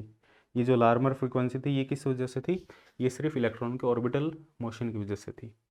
अब हमने ये भी कंसिडर कर लिया भाई इलेक्ट्रॉन के पास में स्पिन भी है, तो इलेक्ट्रॉन के पास में इलेक्ट्रॉन के पास में स्पिन भी है, तो अब यहाँ पे जो एटम है उसमें दो टाइप के एंगुलर मोमेंटम है, एक है हमारे पास में ऑर्बिटल एंगुलर मोमेंटम, एक है स्पिन एंगुलर मोमेंटम। तो एटम के पास में एक टोटल एंगुलर मोमेंटम है J। अब इसको मैग्नेटिक फील्ड में यदि रखेंगे इन B मैग्नेटिक फील्ड, तो मैग्नेटिक फील्ड इस डायरेक्शन में, अब जो J है वो मैग्नेटिक फील्ड के अराउंड प्रीसिस करेगा, पहले L कर रहा था, पॉइंट नोट करना, अब J प्रीसिस करेगा और J के अराउंड L और S प्रीसिस कर रहे हैं। J जो टोटल एंगुलर मोमेंटम है वो प्रीसिस कर रहे हैं यहाँ पे about the magnetic field, and orbital angular momentum and spin angular momentum is precessing around the J as well as magnetic field। लेकिन डिपेंड किस पे कर रहे हैं, J पे, J प्रीसिस कर रहा है तो L और S भी J के साथ में प्रीसिस कर रहे हैं, बट वो J के अराउंड भी प्रीसिस कर रहे हैं, रोटेट कर रहे हैं। ठीक है, क्योंकि इंट्रैक्शन है एक, उस वजह से L.S इंट्रैक्शन की वजह से, यदि ये इंट्रैक्शन ना हो तो ये सभी तीनों वेक्टर इंडिपेंडेंट हो जाएंगे।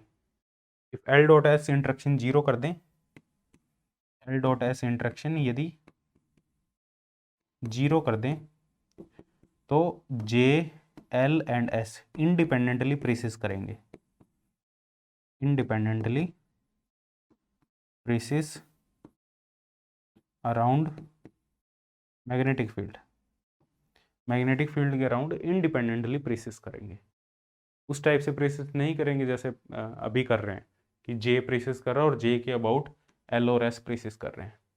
फिर ऐसा नहीं होगा। फिर क्या होगा कि जे तो प्रेसिस करेगा, एल भी प्रेसिस मैग्नेटिक फील्ड के अबाउट करेगा, जे से कोई लेना देना नहीं है। एस है वो भी प्रेसिस मैग्नेटिक फील्ड के अबाउट करेगा, उसका भी जे से कोई लेना देना नहीं है। जे का कोई एग्जिस्टेंस ही नहीं होगा। ठीक है, जे को भूल जाओ। फिर जे एग्जिस्ट ही नहीं करेगा यदि एल डॉट एस इंटरेक्शन नहीं है। If L dot S interaction is there, J will exist and J will precede around the magnetic field and orbital angular momentum L and S will precede around the J as well as magnetic field। ठीक है, ये हमारे पास में कहानी है। तो यहाँ पे जो लार्मर फ्रीक्वेंसी होगी, अब यहाँ लार्मर फ्रीक्वेंसी जो होगी वो होगी ओमेगा जे। पहले थी ओमेगा एल, ओमेगा जे, ये होगी G J E B by 2m। Same ही है, बस यहाँ पे जी एल की जगह क्या आ जाएगा हमारे पास में, जी जे आ जाएगा, लार्मर फ्रीक्वेंसी। ठीक है, तो देखो नेक्स्ट अपने डिस्कस करने वाले हैं यहाँ पे, जो नेक्स्ट है हमारे पास में that is fine structure of hydrogen atom. Fine structure of hydrogen atom.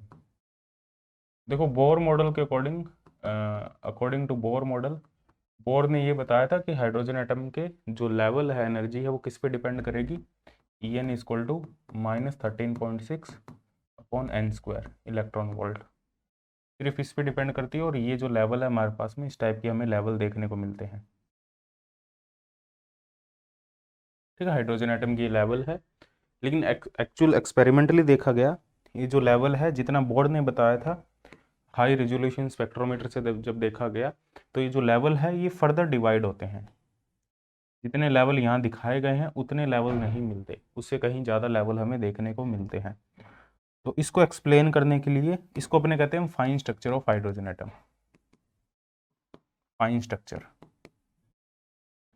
तो इसको एक्सप्लेन करने के लिए जो बोर्ड ने कंसीडर किया था, सबसे पहले तो देखो बोर्ड ने क्या कंसीडर किया था। बोर्ड ने सिर्फ यहाँ पे जो कंसीडर किया था, बोर्ड ने सिर्फ ऑर्बिटल एंगुलर मोमेंटम कंसीडर किया था, कोई स्पिन वाला कंसीडर नहीं किया, सिर्फ ऑर्बिटल एंगुलर मोमेंटम को ही कंसीडर किया था बोर्ड ने। लेकिन हमने अभी स्पिन भी कंसीडर कर ली है इलेक्ट्रॉन की, एल डॉट एस इंट्रैक्शन भी आ चुका है। ठीक है, एक एल डॉट एस इंट्रैक्शन है। जो फाइन स्ट्रक्चर है वो किसकी वजह से होगा, एक तो होगा एल डॉट एस इंट्रैक्शन की वजह से, क्योंकि जो एल और एस आपस में इंटरेक्ट करेंगे, इलेक्ट्रॉन के पास में स्पिन है। और एक होगा इलेक्ट्रॉन के मोशन, इलेक्ट्रॉन रिलेटिविस्टिक मोशन की वजह से। इलेक्ट्रॉन का जो मोशन है वो हमने नॉन रिलेटिविस्टिक कंसिडर किया था, बोर ने नॉन रिलेटिविस्टिक कंसिडर किया था कि जो इलेक्ट्रॉन है वो नॉन रिलेटिविस्टिकली मूव कर रहा है। लेकिन एक्चुअली देखा जाए तो जो इलेक्ट्रॉन है वो रिलेटिविस्टिक मोशन में है, इलेक्ट्रॉन की जो स्पीड है वो काफ़ी हाई स्पीड है। ठीक है, तो हाई स्पीड से जब मूव करेगा इसका मास भी चेंज होगा, ये सारी चीज़ें भी अपने कंसिडर करेंगे। जब इन सारी चीज़ों को कंसिडर करेंगे और फिर एनर्जी को कैलकुलेट करेंगे, सबसे पहले एल डॉट एस इंटरेक्शन को देखते हैं, फिर रिलेटिविस्टिक करेक्शन को देखते हैं, फिर जो टोटल करेक्शन है उसको देखते हैं, फिर उसको अपने बोर मॉडल में ऐड करते हैं। तो हमारे पास में जो स्पेक्ट्रा निकल के आएगा वो क्या आएगा, fine structure of hydrogen atom. सबसे पहले देखते हैं अपने एल डॉट एस इंटरेक्शन। ठीक है, fine structure of L dot S interaction,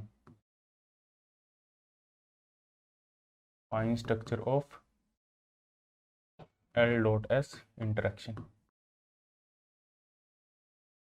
L dot S interaction की बात करें तो यहाँ पे क्या है, हमारे पास में एक प्रोटॉन है, इसके चारों ओर इलेक्ट्रॉन रिवॉल्व कर रहा है। ठीक है, तो इसका एक इंटरनल मैग्नेटिक फील्ड होगा, एक इंटरनल मैग्नेटिक फील्ड होगा, क्योंकि इलेक्ट्रॉन रिवॉल्व कर रहा है, ऑर्बिटल एंगुलर मोमेंटम में करंट जनरेट हो रहा है यहाँ पे, तो एक इंटरनल मैग्नेटिक फील्ड होगा। वो इंटरनल मैग्नेटिक फील्ड किस पे डिपेंड करेगा, ऑर्बिटल एंगुलर मोमेंटम पे। और उसकी वैल्यू क्या होगी वो मैं लिख देता हूँ, इंटरनल मैग्नेटिक फील्ड की जो वैल्यू होगी ये याद रखना है तुम्हें, B equal to -1/mc² pv by dr, how velocity changing L vector. ये हमारे पास में होगा इंटरनल मैग्नेटिक फील्ड। ये इंटरनल मैग्नेटिक फील्ड होगा, और मैग्नेटिक फील्ड की जो डायरेक्शन होगी वो एंगुलर मोमेंटम के डायरेक्शन के अलोंग होगी, क्योंकि हमारे पास में जो एंगुलर मोमेंटम भी डिपेंड कर रहा है। ठीक है, एंटी पैरेलल होगी मैग्नेटिक फील्ड की जो डायरेक्शन एंगुलर मोमेंटम से। तो ये है इंटरनल मैग्नेटिक फील्ड, ये फॉर्मूला तुम्हें याद रखना है। और हमारे पास में एक जो इलेक्ट्रॉन है उसकी एक स्पिन है, तो इसका एक मैग्नेटिक मोमेंट है जिसको अपने कहेंगे स्पिन मैग्नेटिक मोमेंट। वो है हमारे पास में 2E बाय, ये होता है हमारे पास में फॉर्मूला E/2m, और ये है माइनस, या पूरा फॉर्मूला ही लिख लो, μs equal to -GS E/2m into S vector. ये हमारे पास में है magnetic moment due to spin angular momentum. तो इन दोनों का इंटरेक्शन होगा, इन दोनों का इंटरेक्शन मतलब एल का और एस का इंटरेक्शन हो रहा है, इसको अपने कहेंगे एल डॉट एस इंटरेक्शन। जब इसको सॉल्व करेंगे तो हमारे पास में जो L dot S interaction term आएगी वो आएगी, तो एनर्जी जो शिफ्ट आएगा इसकी वजह से एक एनर्जी में शिफ्ट आएगा, जो बोर्ड लेवल की वजह से जो एनर्जी आ रही थी ई एन इक्वल टू -13.6/n², उस एनर्जी में शिफ्ट आएगा। तो यहाँ पे जो एनर्जी शिफ्ट होगा हमारे पास में वो क्या होगा, एल डॉट एस इंटरेक्शन की वजह से एनर्जी शिफ्ट, वो क्या होगा हमारे पास में डेल्टा ई होता है म्यू एस डॉट बी, ये होता है एनर्जी जो शिफ्ट होता है वो होता है हमारे पास में mu S dot B, minus mu S dot B होता है हमारे पास। इनका अपने क्या करेंगे, इनका डॉट प्रोडक्ट करेंगे, दोनों का डॉट प्रोडक्ट करेंगे तो हमारे पास में जो एनर्जी आएगी डेल्टा ई जो एल और एस पे डिपेंड करेगी वो होगी हमारे पास में -E/2m² c² 1/r dv/dr, और ये आ जाएगा s डॉट एल। ये एल डॉट एस भी लिख सकते हो, ये एस डॉट एल भी इसको लिख सकते हैं। बस यहाँ पे जो इंपॉर्टेंट टर्म है वो हमारे पास में ये है, एल और एस पे डिपेंड करेगा, ये हमारे पास में एक अलग टर्म है। ठीक है, ये किसकी वजह से शिफ्ट है, एल डॉट एस इंटरेक्शन की वजह से एनर्जी में जो शिफ्ट होगा। ठीक है, तो इसका जो फाइनल फॉर्मूला आएगा जब अपने इसको कैलकुलेट करेंगे कंप्लीट, एल डॉट एस की यहाँ वैल्यू पुट करेंगे और dv/dr की वैल्यू भी यहाँ पुट करेंगे, तो फाइनल जो फॉर्मूला आएगा, ये याद रखने की ज़रूरत नहीं है, जो फाइनल फॉर्मूला है हमारे पास में ये भी याद रखने की ज़रूरत नहीं है, पर लिखवा देता हूँ। ये फाइनल फॉर्मूला क्या आएगा, r infinitive α² z⁴ hc 2n³ l plus half l+1, और ये आएगा हमारे पास में j+1 -l+1 -s+1, ये एनर्जी में शिफ्ट आएगा हमारे पास। ये फाइनल फॉर्मूला होगा एनर्जी में जो शिफ्ट होगा। r इन्फिनिटी रिडबर्ग कांस्टेंट है, अल्फा यहाँ पे फाइन स्ट्रक्चर कांस्टेंट है जिसकी वैल्यू 1/137 होगी। फाइन स्ट्रक्चर कांस्टेंट अल्फा जो हमने पहले डिस्कस किया था 1/137 इसकी वैल्यू होगी, तो ये एनर्जी में शिफ्ट होगा। ये भी तुम्हें याद रखने की ज़रूरत नहीं है, लेकिन तुम्हें फाइनल फॉर्मूला याद रखना है। ये भी इतना ज़्यादा इंपॉर्टेंट नहीं है कि तुम याद रखो इसको भी। यहाँ पे जो r इन्फिनेटिव और अल्फा होगा हमारे पास में, r इन्फिनेटिव होगा m⁴/8 ε0² h³ और अल्फा होगा हमारे पास में E² 2 ε0 hc, ये दोनों वैल्यूज़ है। ठीक है, ये भी याद रखने की जरूरत नहीं है। अब यहाँ पे देखो जो J है उसकी अलग अलग वैल्यू हो सकती है हमारे पास में, यहाँ पे शिफ्ट टर्म भी निकाल सकते हो तुम। ठीक है, शिफ्ट टर्म जो 1/λ होगा हमारे पास में टर्म शिफ्ट, डेल्टा टी होगा हमारे पास में डेल्टा E/hc, hc से डिवाइड कर दो इसको, तो टर्म शिफ्ट भी यहाँ पे निकाल सकते हो। हमें पता है हाइड्रोजन एटम के लिए जो J होता है और हाइड्रोजन एटम जो J होता है वो होता है l+½ l-½ क्योंकि जो स्पिन की वैल्यू या तो +½ होगी ±½ होगी स्पिन की वैल्यू, इलेक्ट्रॉन की या तो अप स्पिन होगी या डाउन स्पिन होगी, तो J की वैल्यू या तो -½ होगी l+½ होगी। तो यहाँ पे जो टर्म शिफ्ट है वो अलग अलग J की वैल्यू के लिए अलग अलग होगा। ठीक है, तो अलग अलग J की वैल्यू के लिए अलग अलग जो टर्म शिफ्ट आएगी हमारे पास में वो ये आएगी, डेल्टा T इक्वल टू क्योंकि यहाँ देखो इस फॉर्मूले में अलग अलग जे की अलग अलग वैल्यू रख देना, एक रख देना एल प्लस हाफ, एक रख देना एल माइनस हाफ। तो ये जो वैल्यू निकल के आएगी term shift delta E upon H C, ये निकल के आएगी हमारे पास में जेड की power 4 alpha square R infinitive, ये याद रख लेना, ठीक है, 2n cube L L plus half L plus 1। थोड़ा डिफिकल्ट है बट मैंने याद किया था, ठीक है। तो एल इक्वल टू जीरो की बात करें अपने, तो एल इक्वल टू जीरो के लिए ये एग्जिस्ट करेगा एल ग्रेटर देन जीरो के लिए। एल इक्वल टू जीरो के लिए क्या होगा हमारे पास में delta E L dot S, ये जीरो होगा, ठीक है, क्योंकि एल इक्वल टू जीरो के लिए कोई भी इंटरनल मैग्नेटिक फील्ड नहीं होगा, देयर इज नो इंटरेक्शन। ये बात करते हैं अपने। अब अपने यहाँ पे दो शिफ्ट है हमारे पास में, due to L dot interaction there are two type of shift, एक है एल प्लस हाफ, एक है एल माइनस हाफ। तो कोई भी दो लेवल है वो दो पार्ट में डिवाइड हो जाएगा। ये कोई लेवल है, ये दो तरीके से शिफ्ट हो जाएगा, एक ये शिफ्ट होगा, एक ये शिफ्ट होगा। ये होगा J equal to L plus half के लिए, और जे एल माइनस हाफ इससे जस्ट नीचे होगा। कोई भी दो लेवल है वो एल डॉट इंट्रैक्शन की वजह से दो पार्ट में कन्वर्ट हो जाएगा। अब इन दोनों शिफ्ट के में जो एनर्जी डिफरेंस होगा, एनर्जी डिफरेंस इन दोनों के बीच में जो होगा वो क्या होगा, वो इंपॉर्टेंट है यहाँ पे। उसको निकालने के लिए हमें क्या करना पड़ेगा, delta E L plus half minus delta E L minus half. Delta E की वैल्यू है, सारी वैल्यू पुट करेंगे तो ये आएगा जेड की power 4 alpha square R infinitive N cube L L plus 1। ये हमारे पास में शिफ्ट आएगा। ये याद रखना, मोस्ट इंपॉर्टेंट फॉर्मूला है, डायरेक्ट क्वेश्चन बनता है गेट में। तो टेस्ट सीरीज में भी एक क्वेश्चन यहाँ से शायद ऐड किया है, मेरे को याद आ रहा है, टेस्ट सीरीज में ऐसा क्वेश्चन है, जेड की power 4 alpha square R infinity N cube L L plus 1। अब यहाँ पे देखो जो R alpha square into R infinitive है उसकी जो वैल्यू होगी वो होगी 5.84 सेंटीमीटर इनवर्स, ये इसकी वैल्यू होगी 5.84 सेंटीमीटर, 5.84 सेंटीमीटर इनवर्स। तो जेड की पावर 4 5 पॉइंट, ये हमारे पास में टर्म शिफ्ट होगी ये, ठीक है, ये टर्म शिफ्ट होगी, टर्म शिफ्ट जेड की पावर 4 जेड की पावर 4 5.84, क्योंकि इसको एच सी से डिवाइड किया गया ऑलरेडी, ये डेल्टा टी होगा, ठीक है, term shift N cube L L plus 1 centimetre inverse, क्योंकि इसकी यूनिट सेंटीमीटर इनवर्स आ रही है, इसका मतलब ये टर्म शिफ्ट है, एनर्जी शिफ्ट नहीं है, ये टर्म शिफ्ट है। इसको एनर्जी लिखा गया, इसको एच सी से डिवाइड कर दो तो ये टर्म शिफ्ट आ जाएगी हमारे पास में, ठीक है। तो ये टर्म शिफ्ट है, ये फॉर्मूला काफ़ी इंपॉर्टेंट फॉर्मूला, इस फॉर्मूले को भी तुम याद रखोगे। अब अपने बात करते हैं यहाँ पे relativistic correction.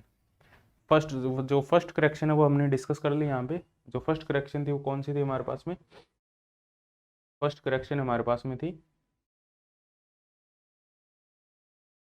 L dot S interaction. जो सेकंड करेक्शन है हमारे पास में वो है रिलेटिविस्टिक करेक्शन, रिलेटिविस्टिक करेक्शन।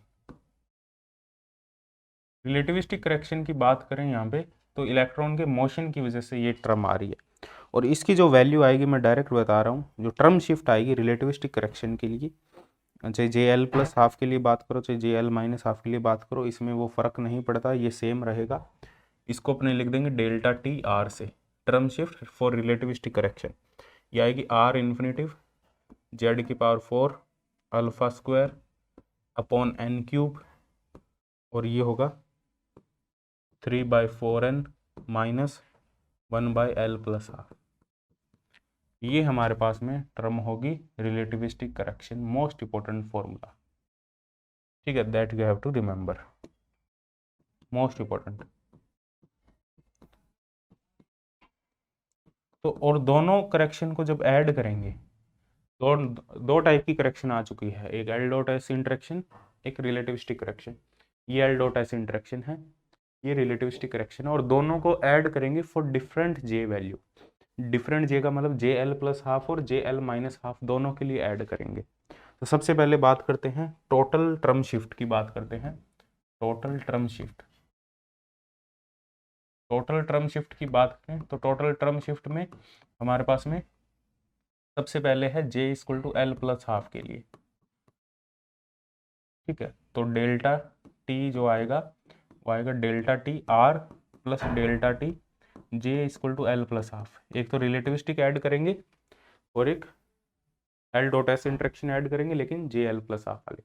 जब इसको सॉल्व करके फाइनल रिजल्ट निकालेंगे तो फाइनल रिजल्ट इसमें आएगा हमारे पास में, वो तुम्हें याद रखना है, वो आएगा R infinitive alpha square Z की power 4 N cube 3/4n minus 1/,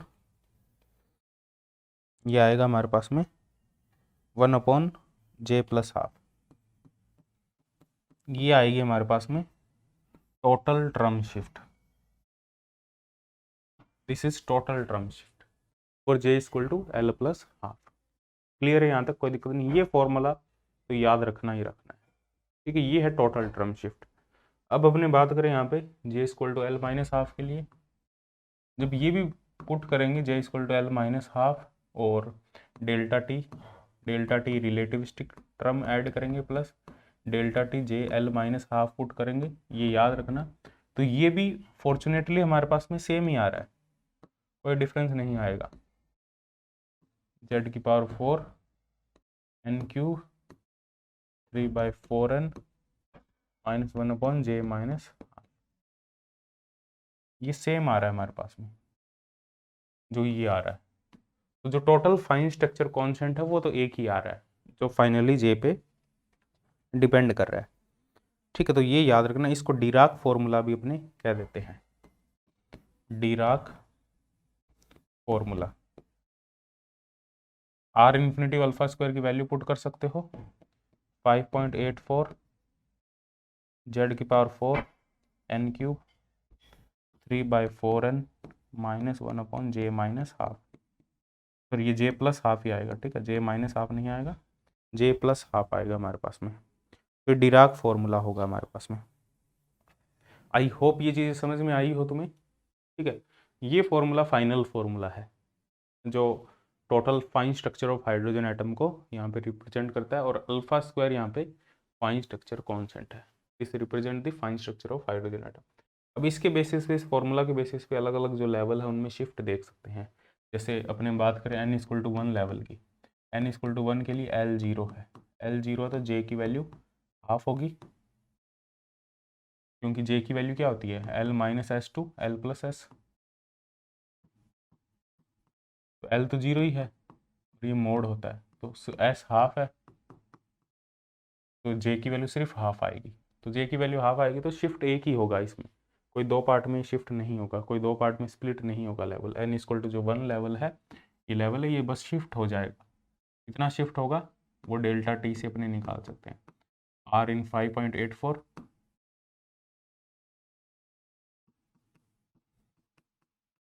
5.84 n cube, n की वैल्यू 1 है, और ये आ जाएगा 3/4n, 3/4 into 1/j plus half, half plus half 1, तो ये आ जाएगा 5.84 3/4 माइनस 1, तो ये आ जाएगा -1/4। इसको जब डिवाइड करोगे तो ये आएगा हमारे पास में -1.46 सेंटीमीटर इनवर्स। तो जो फर्स्ट लेवल है वो कितना कितना शिफ्ट हो जाएगा नीचे, -1.46 सेंटीमीटर इनवर्स, इतना लेवल नीचे शिफ्ट हो जाएगा। ऐसे ही n इक्वल टू 2 के लिए भी तुम देख सकते हो। और n equal to 2, n equal to 2 के लिए l की वैल्यू 0 और 1 होगी। जब l 0 है तो j तो हाफ होगा, जब l 1 है तो j की वैल्यू हाफ और 3/2 होगी, l minus half to l plus half, क्योंकि s की वैल्यू हाफ है। तो यहाँ पे j की कितनी पॉसिबल वैल्यू है, एक तो j की वैल्यू हाफ है और एक j की वैल्यू 3/2 है। j की वैल्यू, ये जो हाफ है ये डिफरेंट l के लिए है, ठीक है। तो यहाँ पे क्या होगा हमारे पास में, जो n इक्वल टू 2 लेवल है वो दो पार्ट में स्प्लिट हो जाएगा। ये n इक्वल टू 2 लेवल था, ये दो पार्ट में हो जाएगा, एक l माइनस हाफ, एक l प्लस हाफ। एक हो जाएगा j इक्वल टू हाफ, ये होगा j इक्वल टू हाफ के लिए, दो हाफ है यहाँ पे, और j इक्वल टू 3/2 के लिए। ठीक है, अलग अलग ये वैल्यू यहाँ पे फॉर्मूला इंपुट करके निकाल सकते हो। एन की वैल्यू क्या पुट करोगे 2, जे की वैल्यू एक हाफ पुट करोगे, एक 3/2 पुट करोगे। लेकिन यहाँ पे जो लेवल है वो अलग अलग एल के लिए है। स्पेक्ट्रोस्कोपिक टर्म नोटेशन की बात करें किसी भी एटम की, एल इक्वल टू 0 एस से रिप्रेजेंट करेंगे। इन हाफ है तो स्पेक्ट्रोस्कोपिक टर्म नोटेशन क्या होगी, किसी भी एटम को रिप्रेजेंट करते हैं, ये याद रखना। स्पेक्ट्रोस्कोपिक टर्म नोटेशन कैसे रिप्रेजेंट करेंगे, ये रिप्रेजेंट करेंगे अपने एक्स, ये वो ऑर्बिटल हो जाएगा, कौन सी ऑर्बिट है, यहाँ हो जाएगा 2s+1, यहाँ हो जाएगा j, और यहाँ पे n हो जाएगा। तो n की वैल्यू है 2, x, l की वैल्यू 0, l की वैल्यू 0 के कॉरेस्पॉन्डिंग क्या होगा s, s p d f g, तो l 0 1 2 3 होता है, तो 2s+1 की जगह क्या आ जाएगा 2, क्योंकि s की वैल्यू हाफ है तो ये 2 आ जाएगा। j की जगह क्या आ जाएगा हाफ, ये आ जाएगा 2s हाफ, ये ऊपर वाला 2 लगाने की जरूरत नहीं है, डायरेक्ट 2s हाफ लिख दो, 2s हाफ।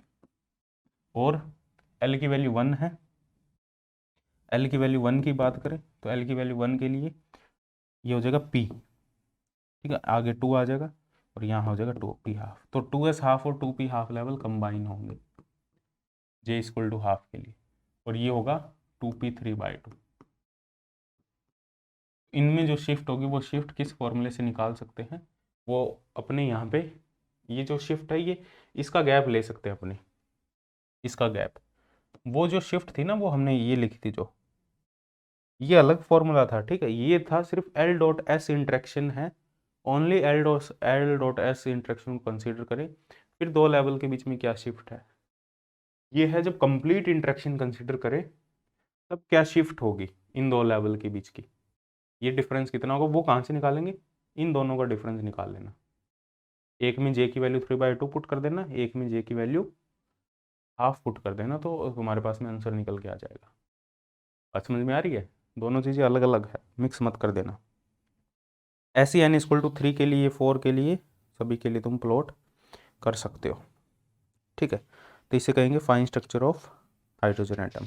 तो यहाँ पे देखो, नेक्स्ट देखो अपने डिस्कस करते हैं एच अल्फा लाइन की बात करें तो बामर सीरीज जो होती है हमारे पास में, बामर सीरीज क्या होती है हाइड्रोजन एटम में, बामर सीरीज होती है हमारे पास में n इक्वल टू 3 से जो 2 में ट्रांजिशन होता है, n इक्वल टू 3 से n इक्वल टू जो 2 में ट्रांजिशन होता है उसको अपने कहते हैं बामर सीरीज, और ये जो लाइन होती है इसको अपने कहते हैं H alpha line of hydrogen atom. और 4 से 2 में जो ट्रांजिशन होगा उसको एच बीटा कहेंगे, 5 से 2 में जो ट्रांजिशन होगा उसको एच गामा लाइन कहेंगे। तो जो एच अल्फा लाइन है अकॉर्डिंग टू बोर मॉडल तो हमें एक ही लाइन मिलती है, यदि हम सिर्फ बोर मॉडल को कंसीडर करें, फाइन स्ट्रक्चर को कंसीडर नहीं करें हाइड्रोजन एटम के, तो एक ही लाइन मिलती है एच अल्फा लाइन। लेकिन एक्चुअल में हाई रेजोल्यूशन स्पेक्ट्रोमीटर से देखा गया तो यहाँ पे एक लाइन की जगह काफ़ी सारी लाइन देखने को मिलती है, सिर्फ एक लाइन नहीं मिलती। तो वो किस वजह से है, fine structure of hydrogen atom की वजह से। तो यहाँ पे क्या होता है, ये जो लेवल है ये फर्दर स्प्लिट हो जाते हैं, n इक्वल टू जो 2 लेवल है, n इक्वल टू 2 के लिए अभी हमने देखा था l की वैल्यू या तो 0 होगी, l की वैल्यू 1 होगी, तो यहाँ पे j की वैल्यू हाफ होगी, यहाँ j की वैल्यू हाफ होगी और j की वैल्यू 3/2 होगी। तो ये दो पार्ट में स्प्लिट हो जाता है, एक j इक्वल टू हाफ, एक j इक्वल टू 3/2, ये दो पार्ट में स्प्लिट हो जाता है, j equal to half and j equal to 3/2। और n इक्वल टू 3 की बात करें, n equal to 3, n equal to 3 के लिए l की वैल्यू होगी 0 1 2, l की वैल्यू जब 0 है तो j की वैल्यू हाफ होगी, l की वैल्यू 1 है तो j की वैल्यू हाफ और 3/2 होगी, h हाफ है, ठीक। और l की वैल्यू 2 है तो j की value 2 minus half to 2 plus half, 2 minus half 3/2, 2 plus half 5/2। तो यहाँ तीन पॉसिबल वैल्यू होगी, एक तो होगी हाफ, एक होगी 3/2, एक होगी 5/2। तो ये तीन पार्ट में स्प्लिट हो जाता है, एक j equal to half half, ये भी दो लेवल है, j इक्वल टू 3/2 भी दो लेवल है, लेकिन कोइंसाइड कर रहे हैं, j इक्वल टू 5/2, 5 लेवल बन जाते हैं टोटल, 3 ऊपर वाले 3 नीचे वाले। अब इन लेवल में ट्रांजिशन होती है, पहले ट्रांजिशन किस में थी, जब Bohr model only Bohr model consider कर रहे थे, जो ट्रांजिशन थी सिर्फ इस लेवल में थी, अब जो ट्रांजिशन है इन 5 लेवल, इन 3 लेवल से इन 2 लेवल में ट्रांजिशन होती है। और यहाँ पे जो ट्रांजिशन रूल है, जो सिलेक्शन रूल है हमारे पास में, इसको इलेक्ट्रॉन डाइपोल ट्रांजिशन भी कह देते हैं। जो सिलेक्शन रूल है हमारे पास में ट्रांजिशन के, वो है, ये लिख लेना selection rule, delta L plus minus 1, delta J 0 plus minus 1, but J 0 से 0 वाली ट्रांजिशन नहीं होगी। ये हमारे पास में ट्रांजिशन रूल होंगे, सिलेक्शन रूल होंगे। डेल्टा एल की वैल्यू प्लस माइनस 1 हो सकती है यहाँ पे, और डेल्टा जे की वैल्यू या 0 हो सकती है या प्लस माइनस 1 हो सकती है। तो यहाँ पे कितने ट्रांजिशन होंगे हमारे पास में? यहाँ पे देखो डेल्टा जे की वैल्यू, एल की वैल्यू यहाँ पे क्या है, एल की वैल्यू यहाँ है हमारे पास में 2, यहाँ एल की वैल्यू 1, यहाँ एल की वैल्यू 0, यहाँ एल की वैल्यू 0, यहाँ एल की वैल्यू 1। तो कौन कौन से ट्रांजिशन होंगे इन सिलेक्शन रूल के अकॉर्डिंग? जो ट्रांजिशन होंगे हमारे पास में, ये ट्रांजिशन होंगे। सबसे पहले तो इन तीनों लेवल से यहाँ ट्रांजिशन होगा, और फिर हमारे पास में नीचे जो ट्रांजिशन होगा फिर नीचे वाले 2 लेवल से होगा। तो टोटल 5 लाइन मिलेगी। ये किसके अकॉर्डिंग हमने ड्रॉ की? इन सिलेक्शन रूल के अकॉर्डिंग। ऊपर वाला देखो, ये वाला जो ट्रांजिशन, यहाँ जे की वैल्यू हाफ है और यहाँ जे की वैल्यू 3/2 है, तो प्लस माइनस 1 आ रहा है, प्लस 1 आ रहा है, माइनस 1 आ रहा है। यहाँ जे की वैल्यू 3/2 है, यहाँ जे की वैल्यू 3/2, तो डेल्टा जे 0 आ रहा है। और एल की वैल्यू भी, यहाँ पे एल की वैल्यू, एक सेकेंड रुको, एल की वैल्यू, डेल्टा एल की वैल्यू प्लस माइनस 1 होनी चाहिए, तो यहाँ एल की वैल्यू 1 है। यहाँ देखो हमारे पास में एल की वैल्यू 1 है, यहाँ एल की वैल्यू 2 भी है, यहाँ एल की वैल्यू 2 भी है, क्योंकि देखो यहाँ पे ये रहा, एल की वैल्यू 2, 3/2 दोनों में आ रहा है, एल की 1 में भी आ रहा है, 2 में भी आ रहा है, और हाफ भी दोनों में आ रहा है, 0 में भी आ रहा है, एल 0 में भी आ रहा है, 1 में भी आ रहा है हाफ। यहाँ पे 0 भी हो सकता है, यहाँ पे एल इक्वल टू 1 भी हो सकता है, और यहाँ एल की वैल्यू 0 होगी, यहाँ 0 भी हो सकता है, यहाँ 0 भी हो सकती है, 1 भी हो सकती है, दोनों पॉसिबल वैल्यू, क्योंकि हाफ हाफ आ रहा है। तो 3 लाइन यहाँ मिलेगी, 2 लाइन यहाँ मिलेगी, टोटल 5 लाइन मिलेगी अकॉर्डिंग टू दिस फॉर्मूला। इसको अपने कहते हैं H alpha line of hydrogen atom. पहले एक ही मिल रही थी, अब 5 मिलेगी। लेकिन जब प्रैक्टिकली देखा गया, इसको प्रैक्टिकली देखा गया तो टोटल 7 लाइन मिलती है, 7 लाइन।